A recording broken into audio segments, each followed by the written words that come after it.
Ligama lami ngumkhulisi wakwaFakudze Galubamba lomdzala engodini. Futhi lami lingendako ku-generator gesi ngisebenzisa emanti lokubitwa ngithiwa i-hydropower generator. Nazi nje la ngwane siyakusebenzisa lokho le kuma-power station ethu bodwaleni nabomaguga nalapha ezulwini. So lo mfula lona-ke unesakhiwo lesikhona la libloho leline-head or i-flow or some sort of a small waterfall nje. Lapho khona mine ngaplanta khona i-water wheel yami lekuyi-turbine. So-ke lisonvo lami mine lapha ngalifaka-ke ngabese-ke from lelisonvo ngiyisa gearbox kuze ukuthi ngikhulise le speed le-RPM because i-generator ifuna i-RPM lesetulu usually boma 1500 RPMs. Isonvo lami mine ngathi linabo i-maximum ngasho ukuthi ngi-60 RPMs which means li-10 60 in a minute.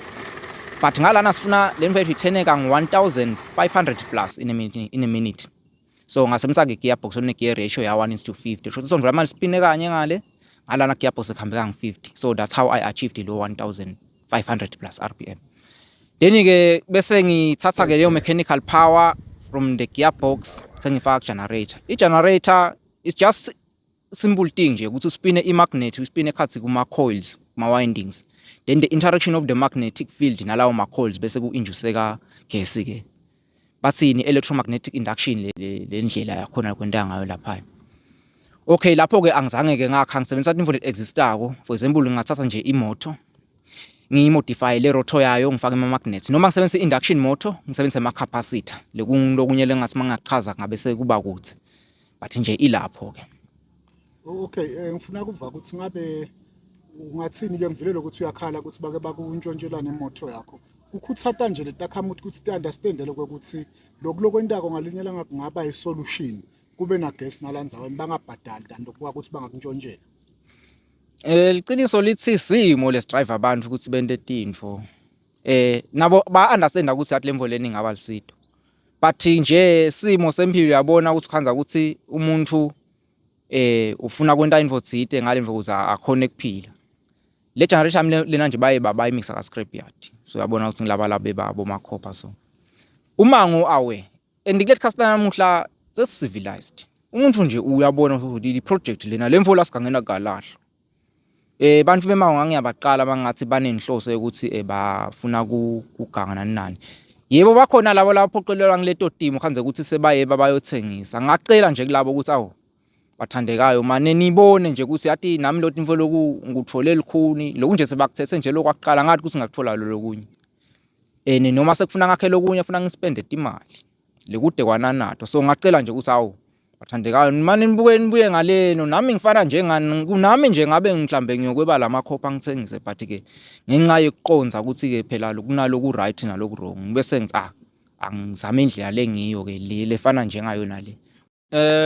Mine ngitelwati academically about lo generator le power la. So esikolweni ngafunza but ke angicedzanga i-tertiary.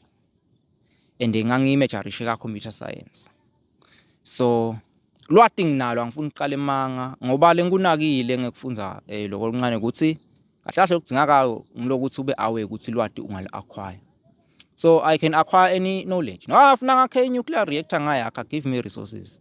Kulesikhathi namhla information nje seyimandanda kubo internet. So but ke ngiyathi ukuthi kuze kwenteke tintfo kuletinye tinhlonhla noma ke labo protocol singalo naleli phepha. Koshana mine ngalesimo lenginaso ngifisile ukuthi ngiqhubeke ngente tintfo ngiyathi kona kutoba likhuni ukuthi mhlawumbe khanze ukuthi ngiyongenela inkampani thide ngoba kudingakala leto liphepha nalawo ama-certified qualifications. Ngeke ngifisile ukuthi nami ngiqhubeke nale project yami ngiyende ibe lisito emangweni naseveni nje lonke. Kungaba ngiko ukuthi ke ngithole tinsita ngaleto timali ukuthi ngikhone ukuqhubeka ngidevelop ngoba nyalo nje isethe prototype stage ukuthi nje isasebenza i-prototype stage. Esibonile nje lapha lamanye letinye timfo setigamukile because I used timfo ethambile. But if imali kube betikhona bengitothenga nibecinile then ngiyakhe icine lento. Liphupho lami ke laliphoko phela ukuthi le power lela ekhaya khashana it's about 800 meters away from here. So kulukhuni ukuthi ngayitransmitter ipower yofika ekhaya. Loba nabo power loss and if I want to prevent the power loss le equipment nje kwenta lokwedulile. So ngathi akukho feasible lokho. So lengilicabangile lana ngifuna kusebenzisa le power for some project khona la. Ngiphowarishe something leto khona generate revenue. Lobe ngibukile nje nyalo ukuthi ngithole incubator emaqanza and use the power from lapha emfuleni ngirun incubator ngiqhoboselise emaqanza etinkukhu ngikhona ukuthengisa siphile. Le project lena sibuya khashane kakhulu ngoba sayicala le ku-2014 lapho lama pedals ethu lesesiwakhe ngemapipe laphayana esiwakhe ngema-A10 lekutikotela lebetiphatha jam letinye ukhanza ukuthi tiphatha ama-fruits from Oswaziken. Saya sabuya sathola ama-motors lamancane from ima-blender and everything ukhanza ukuthi solozama kwakha lo gas.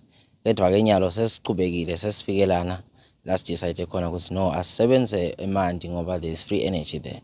Mina ligama lami nguphathi ngwakabhembe lona lophetha logezi ngumshana wami ekuyasijabulisa kubona bafana labancane banele khona lihle kangaka kube kuyangami ngabe sithola kumbe bantu labangamsita bamfinance ahambe awufundzela kuze kusikhona kusitakala lo mango lobamba lomtsala ngoma into lenjengale nje isimangaliso sikhona umfana lomncane longaka longaphehla gesi kube kuyangami nje vele ngabe sithola abantu noma abantu labatambona nje basikhuluma nje noma batawusiva labangasisita kuba basisite bamfundzise aqhubeka embili bese ngakuthokotela lokho.